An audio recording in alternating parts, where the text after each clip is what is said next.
Imagine, for just a second, that you are a butterfly. You're just fluttering around, drinking nectar. Living your absolute best life in mid-July. Right. Exactly. You are completely, blissfully oblivious to the concept of winter, the very idea of snow or freezing temperatures or leafless trees. It just doesn't exist in your reality. Because your lifespan just doesn't intersect with it. Yeah, exactly. And today we're taking a deep dive into an alternative philosophical framework that suggests, well, that we humans are doing the exact same thing when it comes to our own mortality. We are definitely the butterfly in this scenario. Oh, 100%. We are unpacking two highly detailed translated excerpts by an author named Feng. One is a text from 2011 on the life and death of life, and the other is a 2006 text specifically on the soul. And we should probably state our mission up front here. The goal of this deep dive isn't to ask you to adopt a brand new cosmology. We're not endorsing this as absolute scientific truth. Right, it's just an exercise in stretching our minds, looking at reality through a completely different lens. So, okay, let's unpack this. That butterfly metaphor you started with from the text is just, it's such a brilliant way to immediately disorient our default human perspective. It really is. Because if you ask that butterfly about the nature of the world, it will tell you the world is always warm and full of flowers. It is entirely wrong, but it lacks the capacity to know it's wrong. Yeah, and the author argues that our human concept of a lifespan is just as limited. We conflate our physical existence with the ultimate reality of life, like capital L, capital I, capital F, capital E. Right, we just assume that when the physical body stops functioning, the entity stops. But the text makes this massive distinction. It does. It argues that what we conventionally call death is really just the disappearance of the carrier of life. Right, not the end of life itself. Exactly. It calls it a false appearance. And the text uses some beautifully poetic comparisons to drive that home. Along with the butterfly, it brings up morning bacteria. Oh, right, the morning bacteria. Yeah, these are organisms that merge at dawn and literally die at dusk. They have absolutely no concept of what a full day is, let alone a month or a year. Which makes sense. Or think about cicadas born in the spring and dead by the fall. They just cannot comprehend the passage of 4 distinct seasons. And then the author just holds up a mirror to us. It essentially says, humans are no different from those morning bacteria. We measure the entire depth and length of life against our transient physical existence. Because we can't see the deep past or the distant future. We just assume our brief flash of physical consciousness is all there is. It actually reminds me of a technology. Oh. How so? Well, it's like judging the entire internet by the lifespan of a single smartphone. Yeah. Just because your phone falls in a puddle and breaks doesn't mean the internet died. That's a great way to put it. The phone was just the carrier. The network is still there, completely unaffected by the loss of that one specific piece of hardware. All right, if we connect this to the bigger picture, that analogy captures the core argument perfectly. What this perspective does is completely decouple our identity from our biology. Which is huge. It is. It forces you to look at your fear of mortality from a totally different angle. If you are not the smartphone, but rather, a fragment of the data flowing through the network. Then the breaking of the phone is just an inconvenience. Exactly. It is a transition. Yeah. But it is certainly not an ending. You aren't losing yourself. You are just losing your current vessel. Okay, so if human existence is just a temporary vessel and physical death isn't the end of life, I'm trying to visualize what actually happens when that smartphone breaks. Like, where does the data go? Well, that's where the text gets really interesting, because the author doesn't just offer a vague, you go on to a better place kind of idea. Right, it provides a highly specific directional map of conversion. Yes, it shifts from the abstract concept of existence Yeah. right into the literal directional mechanics of transmigration. The text categorizes the next step into 3 distinct directional movements. Downward conversion, horizontal transmigration, and upward conversion. Spot on. Let's start with the downward movement, which the text explicitly labels as death. But again, not death as in ceasing to exist. Right, it's a downward conversion to lower spaces. The author lists these out. He says the plant world, the animal world, hell, the frozen layer, and the inflamed layer. Those last 2 are fascinating. I want to pause on those, actually. The frozen layer and the inflamed layer, that implies something much more structured than just a generic underworld, right? Absolutely. It points to a cosmology that is incredibly partitioned. These aren't just spaces of punishment in a traditional sense. They're categorized environments that suit different states of being. So what does a frozen layer actually imply? Well, a frozen layer implies a state of stagnation, a place where consciousness is locked, cold, unable to move or grow. Wow.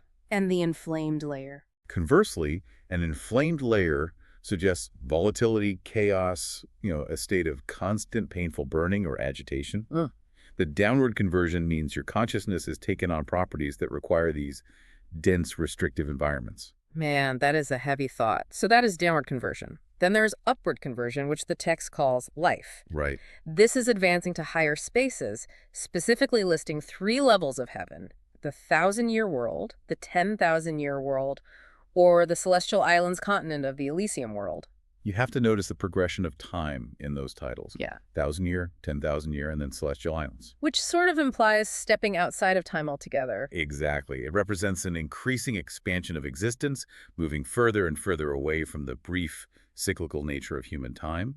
It is an upward trajectory toward pure longevity and ultimate freedom. Okay, so we have death, which is a downward trajectory to places like the frozen layer. We have life, which is an upward trajectory toward the 10,000-year world. And then we have the middle ground. The horizontal transmigration. Right. Which is defined as returning right back here to the human world. Wait, so according to this framework, being reborn as a human isn't considered living. It's just being half dead. I know, right? That is one of the most profound psychological reframings in the entire text. Horizontal transmigration back to the human world is explicitly defined as being half dead and half alive. Half dead. Wow. It frames everyday human existence not as the pinnacle of reality, but merely as a crossroads. It is a waiting room. We're just in a transitional state. Exactly. Based on our choices, we are either marching downward to death, getting lost on the road, or proceeding upward to a more wonderful rebirth, which is true life. So waking up, going to work, paying taxes, doing the human thing, you are literally just treading water in the half-dead zone. You're at the cosmic terminal waiting for your flight, but you haven't actually gone anywhere yet. Yeah, and that framing forces us to question the nature of the traveler. If the physical body is just a chair in the cosmic waiting room, what is the actual entity that gets up and moves to the next destination? What is making the journey to the inflamed layer or the celestial islands? Exactly. What is the ghost in the machine? Well, to explain this, the text points us to that second document from 2006. It's a reply to a consultation on the soul written to someone named Dr. Wang Rungquan. Which has a really interesting bit of backstory to it. It does. The text actually includes this fascinating detail about him. Dr. Wang is described as a miracle-working doctor operating out of a clinic in Jiuquan City, Gansu Province. Right, and the author praises his noble medical ethics, his quick treatments. And notes specifically that his prices were fair and reasonable. I just love that. It's a strangely grounded human detail to include right before a massive dive into cosmic philosophy. It really serves a purpose, though. It grounds the esoteric in the everyday.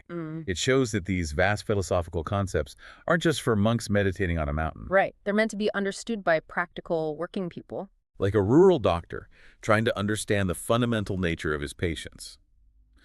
So, in answering Dr. Wayne's questions, the author uses a series of vehicle analogies that actually parallel your smartphone analogy from earlier. Okay, yeah. The text says, imagine you are at a dock and someone yells, "Look, the ship is coming." Or you're at a station and someone says, "The train is coming." Or at an airport, the plane is taking off. Right. And the question posed is, what do ships, trains, and planes actually have in common? Can they move by themselves? No. The only reason they move is because they have drivers. They have people operating them. Exactly. Without the driver, a train is just a dead aggregate of materials formed by energy. It's literally just metal sitting on a track. And then the author takes that mechanical logic and applies it to biology. Yeah. He says, a daughter sees her dad coming home, someone runs from a vicious wild dog, a girl cries because her runaway rabbit is moving too fast to catch. So what trait do the dad, the dog, and the rabbit share? Why can they move? But when they die, they suddenly cannot, even though all their legs and organs are still physically present. Right. The text argues it's because souls inhabited their bodies. Once the soul leaves, the physical structure is identical to that empty train. It is just a vessel. The soul is the driver. And the text tries to back this up. It points to Western near-death research, instances of reincarnation, and phenomena like soul infusion. Where a normal person's voice, pronunciation, and intonation suddenly change to channel someone else. Right. It references channeled books, too, like Jane Roberts' entity Seth and the author Neil, who wrote Conversations with God. It uses these as proof that souls can leave one carrier and borrow another. But I have to stop here and push back on something, because here's where it gets really interesting. The text pushes this driver analogy very far. It does. It claims that souls can inhabit animate and inanimate objects. It explicitly lists houses, vehicles, computers, trees, or stones as potential carriers. Wait, hold on. A computer. A stone. I know, it sounds like quite a leap. I'm tracking with the idea of a life force in a rabbit. But how does the text logically justify a soul driving a laptop? What is it driving if the object doesn't have legs or an engine? Okay, so it requires us to understand a vital distinction the author makes between psychic energy and the soul. Okay, unpack that for me. Psychic energy is described as the overarching source of life. It is an ambient energy found everywhere in the universe. Souls, on the other hand, are defined as small psychic energy regiments. Regiments, like individualized packets. Exactly. They're individualized, localized packets of consciousness that contain this energy. So when the text says a soul can use a stone or a computer as a carrier, it doesn't mean the soul is going to make the stone get up and walk around. Oh, thank goodness. Yeah, no walking stones. It means that a specific individualized regiment of consciousness has anchored itself to that physical structure. Okay, let me make sure I'm getting this.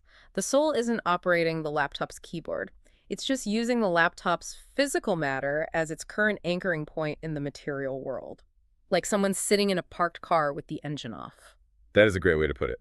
The parked car analogy works perfectly.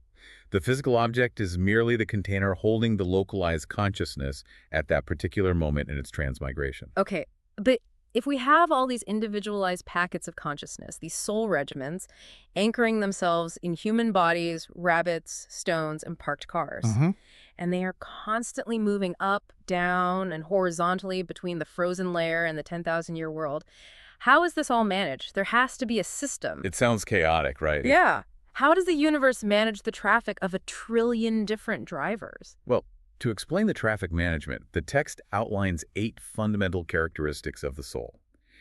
These aren't just random trivia facts. They are the physical laws that dictate how this massive system operates. Okay, lay 'em on me. First, souls have a spiritual nature and are alive. Second, they are non-material, invisible, inaudible, untouchable, and immeasurable in our material world. Which explains why we can't just weigh a body before and after death to find the soul. The text specifically makes that its third point, right? Souls are completely weightless. Exactly. Fourth, souls are consciousnesses. Fifth, they only function in the material world when they're attached to specific carriers. Right. We covered that with the parked car analogy. But the sixth rule is where it gets complex. They have memory. This means the consciousness regiment retains the imprint of its experiences. Okay, so they carry their baggage with them. Precisely. And the seventh rule says they have regional properties. What does that mean? Do souls have a hometown? Sort of. It means a soul naturally belongs to a specific region or layer of the universe based on its frequency. A soul with the properties of the animal world cannot comfortably exist in the celestial islands, just as a saltwater fish cannot survive in a freshwater lake. Ah, Yeah. okay. It has a regional affinity based on its nature. Right. And the eighth rule states they can penetrate and enter any substances from their gaps, like beams or waves. So they aren't blocked by physical barriers. A wall doesn't stop a consciousness regiment. Exactly. Now, with those physical laws in place, we look at the cosmic mechanics.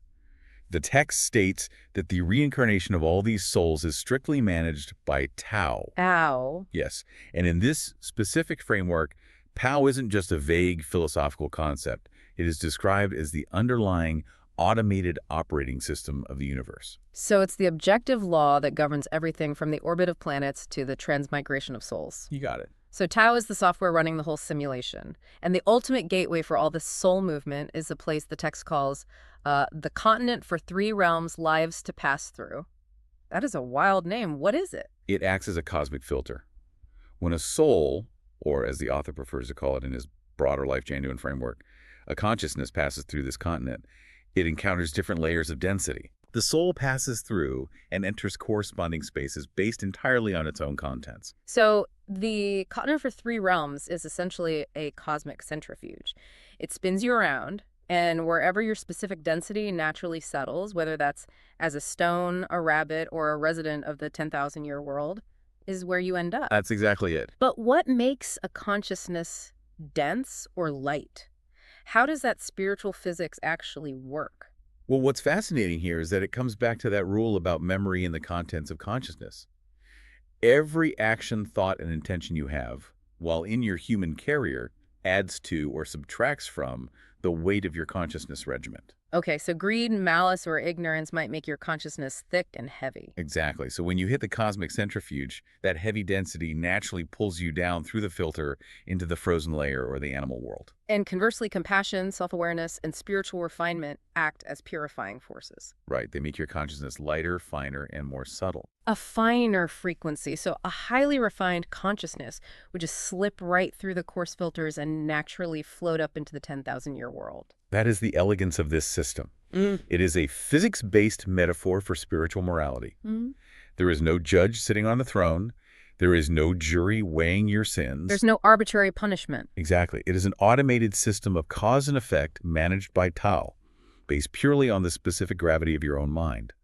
You end up exactly in the environment that matches your internal density. Wow, which brings this massive, sprawling, deep dive right back down to earth, right back into the room with you, the listener. It really does. So what does this all mean for you? Even if you don't adopt this specific cosmology, even if you don't believe in an inflamed layer or the celestial islands, the text acts as an incredibly powerful thought experiment. A huge one. It challenges you to look at your current carrier, your body, your life, and your daily actions. Are you operating like that morning bacterium, completely unaware of the bigger picture? Are you just treading water in the half-dead waiting room of the human world? Exactly. Or are you actively working toward an upward conversion, refining the density of your consciousness so that it might pass through a finer filter? It forces a profound reevaluation of how we interact with the world around us. And I want to leave you with one final lingering question derived from these specific rules. Lay it on us. We discussed how these packets of consciousness, which retain memory and frequency, can attach to inanimate objects. They can use houses, vehicles, or computers as their carriers. Right, the parked car idea. So if that aspect of this framework were true, what does that imply about the spaces and objects we interact with every day? Could the deep sense of nostalgia and weight in your childhood home, or even the bizarre, seemingly stubborn personality of a glitchy laptop, actually be harboring a driver that just passed through the cosmic filter? Oh, wow. Could you be interacting with a carrier that isn't biologically alive but is nevertheless inhabited? It makes you look at the physical world in a whole new way, doesn't it? Maybe that stubborn stone in your garden isn't just a stone. Well, thank you for exploring this fascinating conceptual map with us today. Keep questioning the default settings, keep stretching your mind, and most importantly, keep diving deep into your curiosity. We'll catch you on the next one.